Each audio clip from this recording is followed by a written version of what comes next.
যখন শেষ হয়েছে আমি আপুকে জিজ্ঞেস করেছিলাম যে আপু আমি কি পেরেছি বা আমি কি দিতে পেরেছি।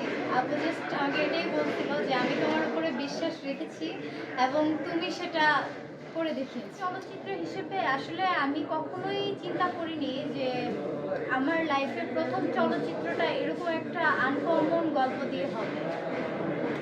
আনকমন গল্প বলতে ঝুটপল্লি নিয়ে যে এত পলিটিক্স বা এত কিছু হতে পারে, এত ফাইটিং মারামারি কাটাকাটি এত কিছু এই ঝুটপল্লির ভিতরে আছে, এটা আমার জানা ছিল না, একদমই জানা ছিল না।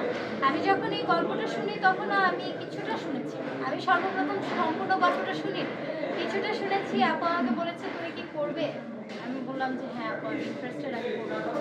আমি দ্বিতীয়বার প্রশ্ন করিনি যে এটা কেমন হবে বা কিছু, কারণ উনি যখন আমাকে সারমর্মটা বলেছে গল্পের তখনই আমার মনে হচ্ছে যে এটা অনেক বড় কিছু হতে চলেছে।